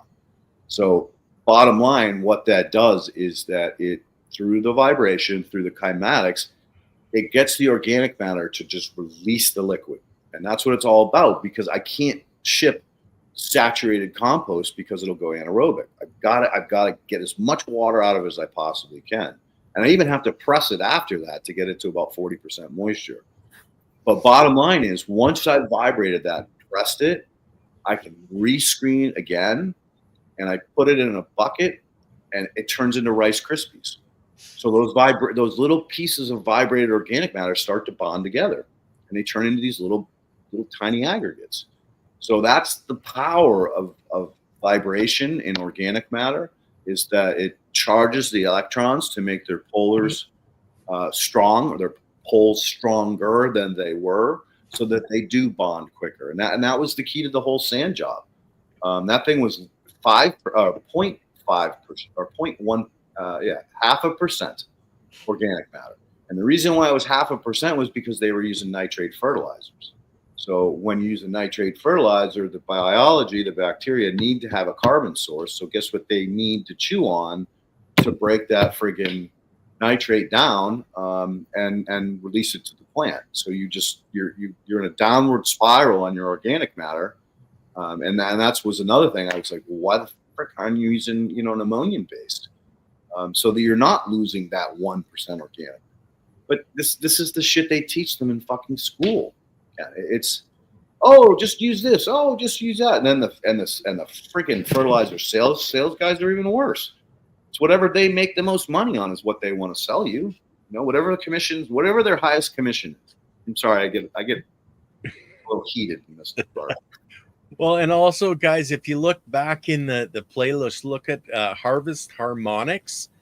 We had a gentleman on that they actually put frequencies into the water being used for irrigation. So that's basically what Leighton is talking about. You can watch that show, and it covers a lot of exactly what Leighton was just talking about. But look for Harvest Harmonics. And another thing you can do too is look into Cy Sperling. He did a lot of work on structured water, which is similar to what I'm talking about. And speaking of water, we have Gerald Pollock coming back on in a couple of weeks as well. Nice. So, guys, yeah, look at all his stuff on our channel. He's been on three times, I think, now. So, yeah, Gerald has a wealth of information as well when it comes to water. And you know what, Ken? I started writing an email last night to James White because of the work that I'm getting waterboarded into. One of the things that I really want to know from him is, do endophytes survive in organic matter in pyroclastic soil? Will they survive, or did we lose everything? Right? Are they still there? Are they in a cyst form? So I'll send that email off to him, and hopefully we can get rope him into coming back on soon as well. Good. And Charlie Schultz, we need to get Charlie back on as well. Yeah, he's a great guy. He's amazing. Girls, did you ever reach out to Santa Fe Community College? We need to do that. On my list, I know. I'm sorry. No excuses, but it's been a busy. Yeah. Hey, I totally get it. We started texting, and then I got friggin' crazy busy, and now I'm gearing up to move. I've been cleaning and packing, and now I'm moving out here. I'm moving a street over, which thank God I didn't want to leave this area. But moving is a nightmare, let's face it. And so for the next 3 weeks, I'm basically screwed. So yeah, I probably won't communicate much, but as soon as I get through the move and get settled into this new level of work, wherever that leads, I will be back in touch. And I definitely want to go further down the rabbit hole of cost analysis on some of these projects coming up with you too, so that we can get product out here and get some test plots and get some testing done. I think the key to the whole thing is that we establish that there's some communications going on right now with investors and other city officials who have resources for the build that would be interested in testing or supporting the testing arm, so that they can help their communities with what we're learning real time. So hopefully there'll be that piece of the funding will come to fruition, so that more and more people, the poor people that lost their homes, aren't suffering financial burdens from us learning how to deal with the whole picture. Because it's, you guys, you talk about crying, Merideth, you walk in there and your eyes see it, but your brain can't comprehend it. It just can't comprehend it. And if you're empathic, oh my God, the anguish, the sadness, the hurt, the loss is just fucking overwhelming. I mean, I was beginning to tell you guys a little bit about that when I started looking for rotifers in the streams and rivers in Connecticut. I hit a wall. I just got so depressed. I was barely able to get out of bed in the morning, because I'm like, I know what I should see in soil. I know what I should see in these rivers and streams, and everything is fucking dead. what the fuck? This is not like suburb. This is like, forested areas with hills and streams and rivers. There should be all kinds of life up here, and there just isn't. And so it forced me to come to terms with the fact that I'm going to be forced to, for the rest of my life, look at things that make me want to cry, that hurt, because, again, I know what should be there. So how am I going to be able to not allow the depression, the frustration, the anxiety, the anger of what I'm looking at affect my ability to get up every day and do this job, because this work needs to be done. Yeah. And I learned how to visualize wherever I was. I picked the year 1850. Now, the more I'm learning about 1850, I'm moving it back to 1800. But in the 1800s, we had travel, we had communication. We did not have synthetic fertilizers. Everything was friggin' organic. All the food was clean. All the animals were eating hemp. That was a mainstay, which is so important for our own endocannabinoid system. And so it would have been a beautiful world, right? I wouldn't have my microscope, but I could get a fishing pole. Go see with my buddies. Yep. So anyway, maybe that'll help you guys in your paths, because I know both of you had said that, there's days that you just, it's hard to deal, because you know what needs to be done, but you can't always do what you really want to do as far as like moving the fucking needle. And so that's why I encourage you guys to try to figure out some of these strategies to deal with, the bad days, the dark days, when you are frustrated, full of anxiety and anger about how do we get here? How is this allowed to happen? And how is it being allowed to continue to happen? So thought I'd share that. Write a song. We need to write a song, Leighton, and then, all positive about biology and the, bringing the world back into happiness and joy. Either you girls poets? Funny you should ask. I am. Well, there you go. You talk, Meredith. What are you? Come on. No, I was talking about Camille. Camille's got. Camille's a poet. Got the skills, yes. Girl, I am. All you need is the lyrics, man. All you need is the lyrics. The music will come. And whether it's Hypo, here he is. He came out of the bedroom. Hypo. Thank God. Yeah, speaking of things that keep me from the dark holes, I think creativity and writing has been one of those for me. Nice. Cool. Mm-hmm. Well, now you got a mission from God, or a mission from Ken. Write a poem. They call me Oz, I'm always behind the curtain. I know it's time for you. That's why. He knows it's time. Anyway. Well, that was a great show, girls. Thank you so much for coming on and putting up with this crazy old man ranting and raving about all kinds of crazy shit. Thank you for having us, Leighton. We appreciate the community you have and what you're doing and including us. Yeah, no, I think we're all pieces of the puzzle. We all have equal value. It's just a matter of finding a way to link together and share each other's work and data so that we can move the needle a lot faster, because the more, what is it called? The more hands, the less the work. Yeah, many hands. There you go. Light work. Many hands make for light work. Love it. Yep. And teamwork makes the dream work. There you go. Right. That's important. Yeah, we do appreciate connecting with you guys, and I know this ripples out in climatic design. Oh, well said. Well said. Yep. Beautiful. And you guys had Dr. James White on here not too long ago on your guys' channel. So, guys, check out their channel as well, because you guys have had some wonderful interviews, and you guys do streaming every couple of weeks, if I understand right. Yeah. Awesome. Have you been?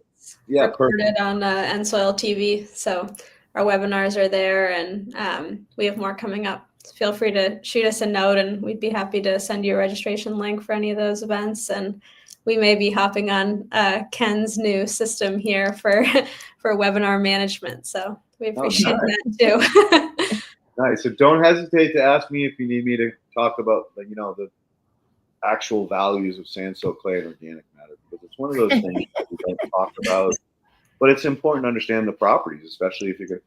I mean, look at this, you guys. I'm getting attacked by all. Enough. Usually they're more well behaved, but apparently they're ready to It's go. been one of those days. They had a lot It's to a say Monday. about bioremediation. Yeah, and let's do it again. Let's get your buddy on, because I think that, again, if we all kind of brainstorm about the best way to approach it, and I'm just I'm scratching the surface, and the reason I'm trying to do, before I get into doing soups or blends, I think it's important to establish which things are doing what first, and then it gives us, I think, a roadmap to better prescribe how we approach some of these remediation sites. Well, and then we also have to consider, is it a sand base, is it a clay base, etc., and what works best for which one. That's easy. That's my job. That's easy. I got that one. Yeah, I look forward to this. Definitely learning more together. We appreciate you guys. We appreciate you guys and all the hard work you're doing too. And thank you again for coming on. And Ken, as always, thank you, brother, for putting this on every week and making sure it happens, and the guests get lined up even when I drop the ball. So I appreciate you, brother. Well, thank you. I always keep trying. Lily says I'm very trying. So, guys, for what, do you guys have a podcast coming up this week at all, or is that going to be next week?